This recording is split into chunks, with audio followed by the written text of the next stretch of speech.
YouTube, how is it going? It is your boy Don here. Welcome back to another video on my channel.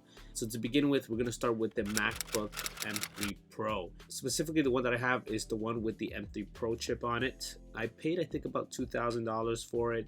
We're going to go over a little bit of the statistics and then things that I do like, things that I don't like.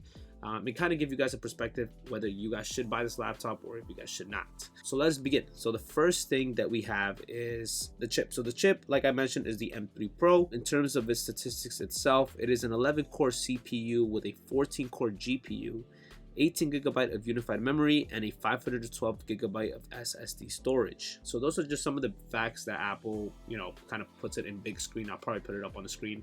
And then we'll move on in terms of, the specifics, right? In terms of the display, what it has, and etc. So the first thing, it is a 14-inch, so it has the Liquid Retina XDR display. It comes with 3 Thunderbolt 4 ports, the HDMI port, the SDXC card slot, the headphone jack, and the MagSafe 3 port. In addition to that, it does have the MacBook keyboard with Touch ID, the Force Touch trackpad, the 70-watt USB-C power adapter. So those are some of the stuff from Apple's website itself, and it has a bunch of other facts that I'll probably have there. In terms of the computer itself, it's a well-functioning computer. I haven't had any complaints about it. I mean, I've used it for my daily job, and I think I'm at home for like three days out of the week, and I use it for about 10 plus hours. So I think it withstands quite well in terms of my workflow, in terms of being able to hop on meetings, on calls while working, using Excel or whatever I need in terms of completing my tasks. So let's go over some of the things that, are pros and cons, things that we should take into factor before we purchase a laptop like this, specifically since I've used it for like 3 months. So let's get started. So the number one thing I think we should probably start with is cons. So cons, the number one thing I definitely would say is the fingerprinting. It becomes really, really annoying, and it might just be because I have the space black, but for fingerprinting, I swear it gets on it every single time I use it. So maybe after 5-10 minutes of use, you can already start to notice it. And maybe it's because I like to rest my palms on the sides of sort of like right next to the keyboard, so below the keyboard, I guess you could say. And a lot of the fingerprints, either from the palm or from your hand, tend to stick on it, so it becomes really hard to kind of just take out. You kind of have to wipe it down or grab something that could clean it off. But yeah, I think that becomes really annoying. Okay, so another thing that you guys might want to take into account, I wouldn't necessarily say it's a con, but it definitely is the touch bar. So I personally did like the touch bar at the top of the keyboard just because it provided a lot of functionality, especially when you're like correcting words or want to put an emoji or have multiple functions for that bar itself on the top from my previous laptop.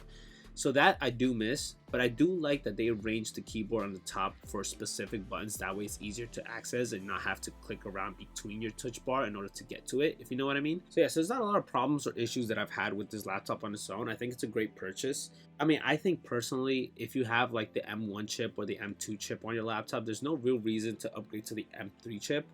But personally for me, I had a 2017 and a 2018 laptop, and I was using my siblings, I think it's like 2020 laptop or 2021, I don't even know, but it did have the touch bar, so that one was very useful. And so I decided I needed to upgrade from my previous 2017 laptop because that one couldn't even handle like 5 hours of battery life, right? So this one was perfectly fine, and I think it helped a lot in order for me to do my work, and I think it was money well spent. And just because I can use it for several years and not have to worry about the laptop dying on me or not functioning, the apps that I need to use to complete my job on a daily basis, and just start to crash like my previous one used to do. So let's talk about some things that I do enjoy about the laptop, things that properly function. The number one thing that I've noticed is absolutely amazing is the display. So Apple labels it as the Liquid Retina XDR.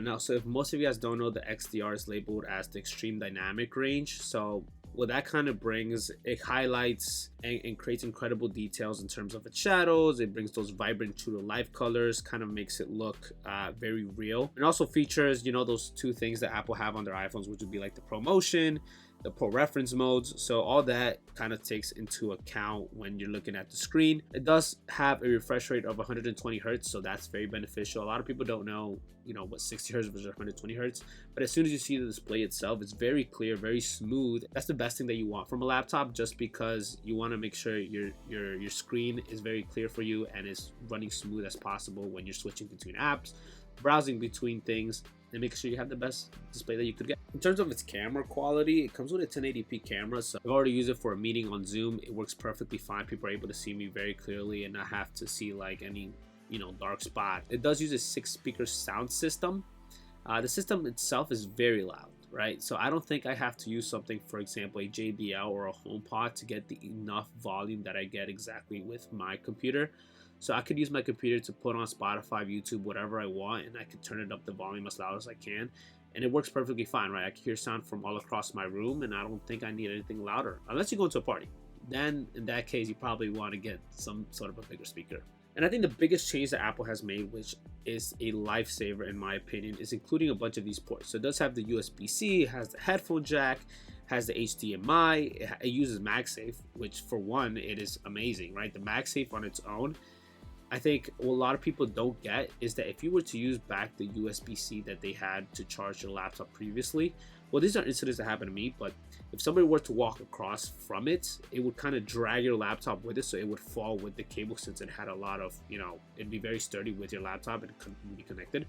But the MagSafe on its own, so it would charge and it's like magnetic. So one thing is that if somebody were to walk across your laptop and hit your charger, the charger itself would fall, but the laptop would stay intact. So I think that's one of the biggest benefits in my opinion. I don't really mind that, you know, Apple keeps switching to USB-C, then a laptop, you know, switches to something else. It is what it is, to be honest, right? I mean, I think it would be nice to have one cable that works across all of your devices, but at some point, you know, Apple just decides to change it, and it's, I mean, it's fine for me. As long as I keep the charger that I need for my laptop and the charger that I need for my iPhone, I think you're fine. And the other thing is the Touch ID. So the Touch ID is one thing that was a big difference for me, just because I had the old 2017 model which didn't have any Touch ID or anything. Apple should have introduced like Face ID towards the laptop, because I think at this point, right, iPhones have had it for so long at this point that it should have been on this year's laptop. Okay, so in terms of its usage on itself, so if you're doing like video playback, it does last up to 22 hours, which just depends on what kind of chip you use. Mine is the M3 Pro chip, so I think it does last, I think, about 20 hours, I would say. In terms of web browsing, it does say up to 15 hours. I would say anywhere between like 10 to 15. It does last very, very well. I feel like I don't really have to go on a charge at all for the entire day. For the most part, it would mostly be at the end of the day. Maybe it has still like maybe 20-30% in it, and it charges quite quick. So I don't really see somebody, you know, not being able to function and use the computer for the entire day and then only have to charge it once. I think it's perfectly fine. Okay, and the other thing that was a huge difference when I had this laptop was the bezels. The bezels are very, very thin, which I really do enjoy because it gives you a lot more range when you're looking at the display itself. When you compare it to other previous laptops, it does become a little thicker. I think if you look at the MacBook Air that they have with the M2 chip on it, it's more thicker compared to the one they have now for the M3 Pro. And yeah, with that being said, I think the bezels itself, it's very noticeable, and what better way to have more room on your display and being able to see exactly all the corners that you have, right? And at some point, I do hope that Apple does remove the bezels completely, and even on iPhone as well, because honestly, like that whole dynamic island thing that we have on our iPhone, I feel like it shouldn't be there anymore at this point. I think everybody's gonna go crazy for it if it ever were to release, and I probably am gonna be somebody who would purchase that. So the next thing that's really big is the laptop itself. I think space black does look very nice in terms of it in the lighting, in the dark. And one thing that I think was really a nice, unique touch that they added was the MacBook Pro at the bottom of the laptop. I'll probably show you guys as well, but that is very, very nice in terms of how sleek it's kind of embroidered within the laptop itself, which I think is really cool. The nice round edges are very smooth, so I don't see any problem with it. The weight is a little heavy though. That's one thing that I think a lot of people don't recognize, is the weight of the MacBook Pro is heavy. So if you compare it to any other laptop in the previous years, you would see it and you would feel it as well. Apple did make a great product, and I haven't seen anything that, you know, would say it wouldn't be a great product. I think I've used it for 3 months, and I definitely would recommend it. I don't think it would be for someone who has like the M1 or M2 chip per se, just because there's not much of a difference, and you guys do have a great display, great chip, great system working, and I've heard people use it for several years. For those who have anything before that though, I think it's a very substantial upgrade in terms of the functionality of the laptop, how smooth it runs, the clarity. The keyboard itself is very nice feeling, so I don't really feel like it's like the previous ones. But for this one in itself, I think it's very great. The finger ID is definitely great as well, and I haven't seen anybody have any issues with that either. I know some people like the silver, some people like the space gray, some people like the space black. Personally, I think space black looks absolutely amazing. Some people might just try aim for the MacBook Air, which is much cheaper and still offers great opportunity. At some point, I think they are going to release the MacBook Air with the M3 chip, so that's another option you guys may want to consider before you purchase this. For now, I definitely do think this was the laptop to get, and I currently do enjoy it. With that being said, that is the end of the video. If you guys did enjoy, make sure you leave a like and you comment down below things that you want to see on my channel, right? I love to produce as much videos as possible and kind of, you know, get a gist of what my audience is like. Well, I hope you guys enjoyed the video. It's been Don, and I'll see you guys in the next one. Peace.